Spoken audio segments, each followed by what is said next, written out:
Bone development. हड्डी बनने के प्रोसेस को ऑस्टियोजेनेसिस कहते हैं। यह एम्ब्रियो में शुरू होकर सारी उम्र चलता रहता है।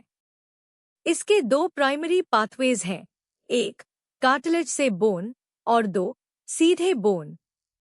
लॉन्ग बोन्स जैसे फीमर और ह्यूमरस शुरू में पूरी कार्टिलेज की बनी होती है।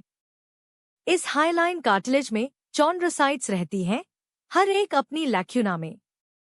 अब कार्टिलेज का सेंटर हार्डन होने लगता है, यानी कैल्सिफाई, और यहाँ की चॉन्ड्रोसाइट्स मर जाती हैं, पीछे कैविटीज रह जाती हैं। इन कैविटीज में ब्लड वेसल्स घुस आती हैं और दो तरह की सेल्स लाती हैं। पहली, ऑस्टियोब्लास्ट्स यानी बोन फॉर्मिंग सेल्स। यह नई बोन टिश्यू बनाती हैं और कार्टिलेज की जगह ले लेती हैं। मिनरल्स के डिपोजिशन से कार्टिलेज का बोन बन जाना, इसी को ऑसिफिकेशन कहते हैं। दूसरी, ऑस्टियोक्लास्ट्स, जो कैल्सिफाइड कार्टिलेज को ब्रेक डाउन करती हैं ताकि नई बोन के लिए जगह बने। और जो ऑस्टियोब्लास्ट्स बोन के अंदर फंस जाती हैं, वो ऑस्टियोसाइट्स बन जाती हैं, मैच्योर बोन सेल्स। अब पूरा प्रोसेस एक साथ। शुरुआत सिर्फ कार्टिलेज से, फिर शाफ्ट के बीच फर्स्ट साइट ऑफ ऑसिफिकेशन।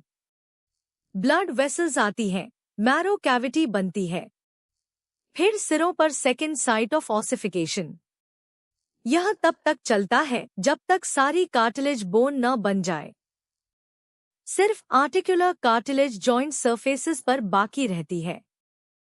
दूसरा पाथवे, स्कल की कुछ बोन्स कार्टिलेज बनाए बगैर सीधे हार्ड बोन बन जाती हैं। ऑस्टियोसाइट्स पहले एम्ब्रियोनिक कनेक्टिव टिश्यू में बिखरी होती हैं, फिर लेयर्स में फ्यूज होकर बोन की फ्लैट प्लेट्स बना देती हैं। और बोन्स के बन जाने के बाद भी ऑस्टियोजेनेसिस रुकता नहीं। बोन रीमॉडलिंग चलती रहती है। ऑस्टियोक्लास्ट्स पुरानी बोन हटाती हैं, ऑस्टियोब्लास्ट्स नई बोन बनाती हैं। तो याद रखिए, ऑस्टियोजेनेसिस एम्ब्रियो से लेकर सारी उम्र, लॉन्ग बोन्स कार्टिलेज के मॉडल से ऑसिफिकेशन के जरिए, स्कल की कुछ फ्लैट बोन्स सीधे, और 3 सेल्स ऑस्टियोब्लास्ट बनाती, ऑस्टियोक्लास्ट ब्रेक डाउन करती, ऑस्टियोसाइट मेंटेन करती है। बस ऑस्टियोजेनेसिस आपका हो गया।